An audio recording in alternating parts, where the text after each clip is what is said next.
Are you craving some tender baby back ribs that have that smoky taste and flavor that can only come from a charcoal grill?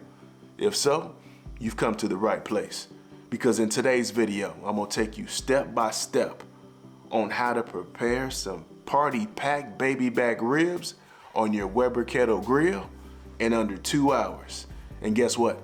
I'm also gonna give you some tips and tricks that are guaranteed to help you level up your grilling game.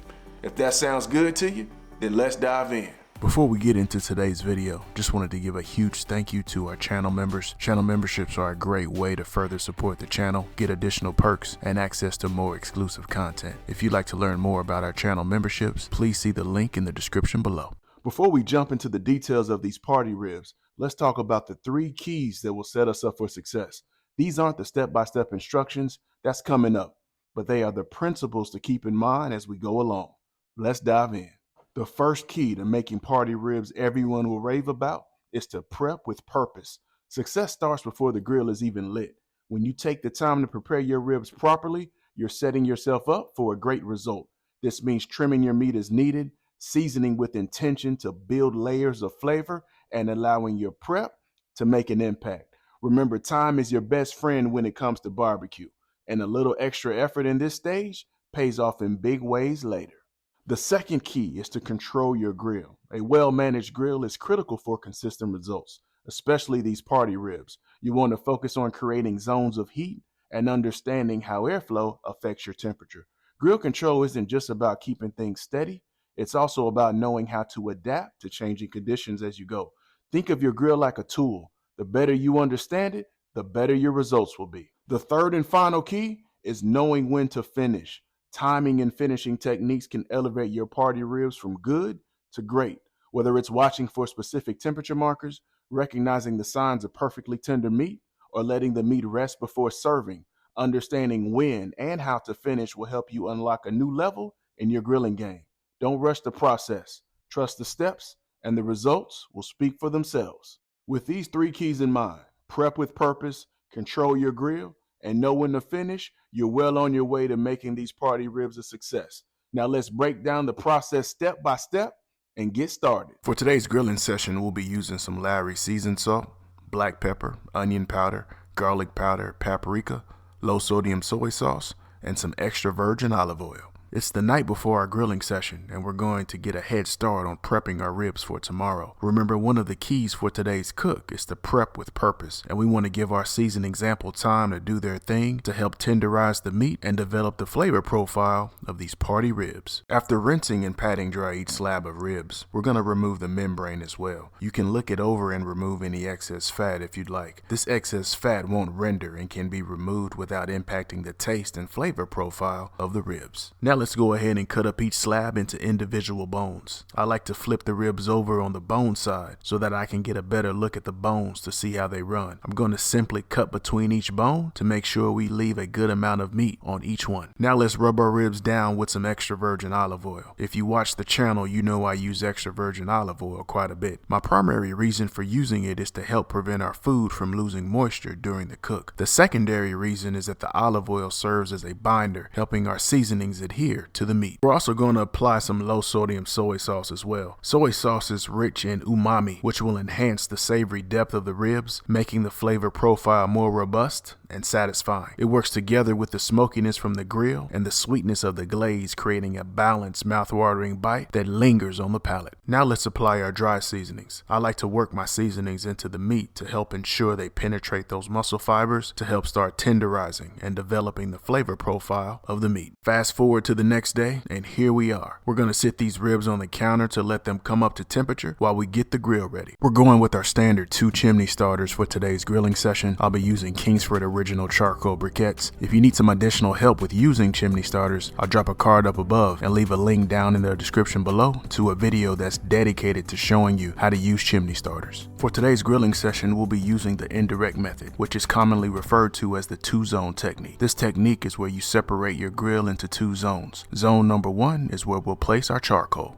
Zone number 2 will not have any charcoal. This is where we'll position our food to create that convection oven-like environment that will allow our food to cook more evenly and gives it an opportunity to absorb all that smoky flavor goodness. When you're setting up your grill for the 2-zone technique like this, make sure you position your coals to be on the opposite side of your grill's exhaust stack. This is going to force all that smoke and flavor to travel across your food before exiting out the exhaust vent. If you're using a kettle style grill, you simply turn your lid and position the exhaust vent on your lid to be on the opposite side of the charcoal. After getting our coals on the grill and letting it reach a temperature of ideally 500 degrees Fahrenheit, we're now ready to clean our grates. I'm going to use my grill brush to clean my grates.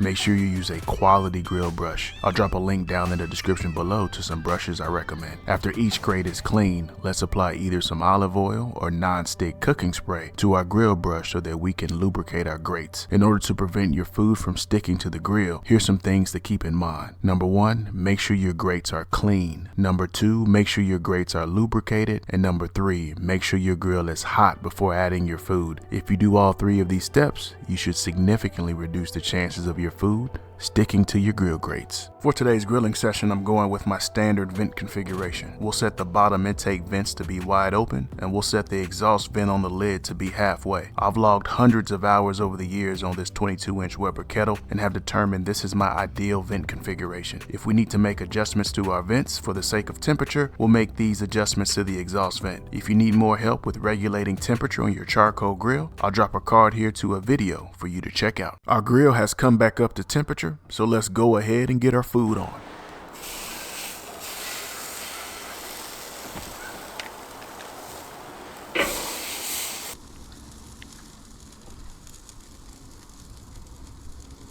For some additional flavor, let's add some wood chunks directly to the coals. We're going to add 2 cherry chunks and 1 hickory chunk.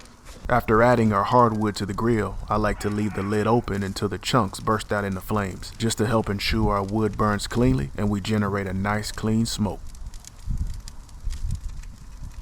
Since we added some hardwood to our grill for additional flavor, let's get the grill closed and keep an eye on the lid's exhaust vent to make sure we're producing a nice clean smoke. As you can see here, we're looking good. The smoke coming out of the exhaust vent isn't thick and white. It's thin with almost a blue color to it. That's what we're looking for. That means our wood is burning nice and clean. So we just got our ribs on the grill, and because we're cooking indirect today, really no need to babysit the grill. We can just come in and hang out and have a quick chat.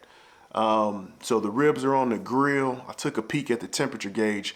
We're hitting at about 350 degrees, and I'm quite okay for that temp for this grilling session. Now, you may have noticed that I did add a moisture tray underneath those ribs. 2 reasons for doing that. Number 1, it's going to help us keep the moisture level up in our grill so they don't dry out. And I filled it with a little water and a little apple cider vinegar. Number 2 is that it's gonna catch some of that fat that renders off those ribs, and it's gonna make cleanup a bit easier. So yeah, those are 2 reasons why I like to use a moisture tray. We're gonna let the ribs go for about an hour or so, and then we'll come back in and check on them. So while we're here though, I've got a quiz question for you. See how well you've been paying attention. Now, we marinated our ribs with soy sauce. What do you call that savory flavor that's usually associated with soy sauce? Now, I mentioned this during the prep, right? I'm not asking you a question I didn't prepare you for. I didn't give you the answer to. What do you call that savory flavor that's usually associated with soy sauce? I'll let you thinking about it. If you said umami, you are correct.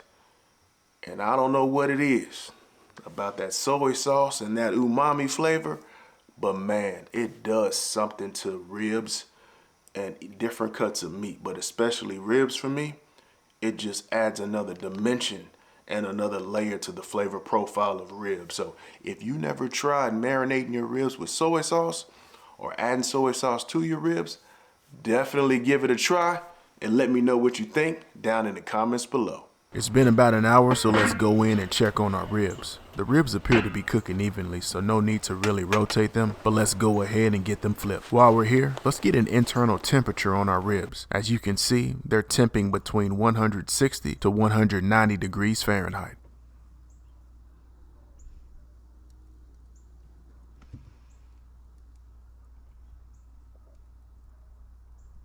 Let's also give them a spritz to help with moisture. Today I'm using a spritzer that contains 3 parts water and 1 part apple cider vinegar.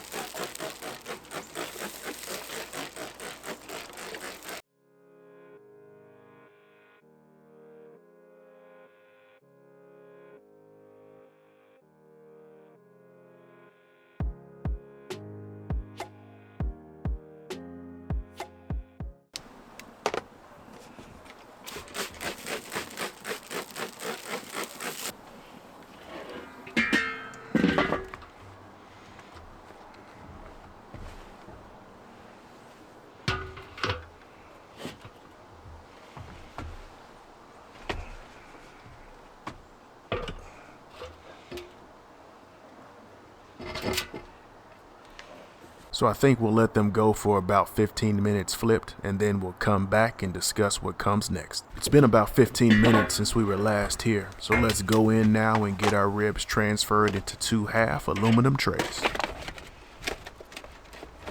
I'm using 2 aluminum trays because I want to make sure each rib bone is in contact with the bottom of the pan, and I don't want to overcrowd the pan.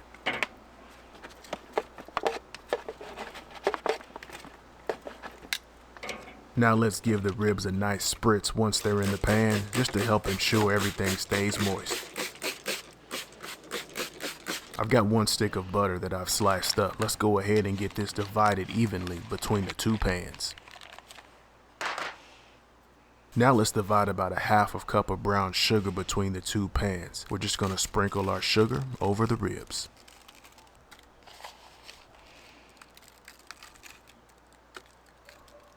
I'm going to give each pan another spritz for good measure. The reason why I'm paying such close attention to moisture is because if you're not careful, the sugar can burn easily in the pan if we lose moisture, and burnt sugar isn't what we want.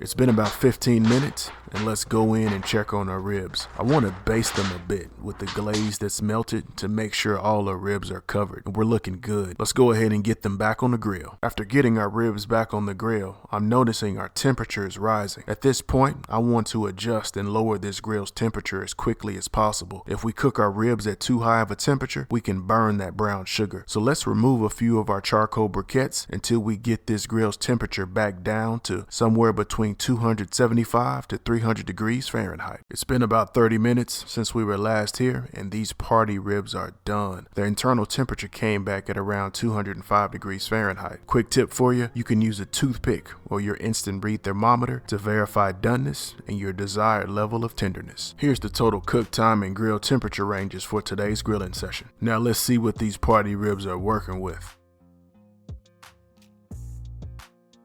Man, the tenderness is just right and the flavor is absolutely amazing. It's the perfect balance of sweet and savory. The caramelized crust brings a delightful sweetness that hits you first, followed by a wave of smoky, savory goodness. If you've never prepared party ribs on the grill, you definitely got to give these a try.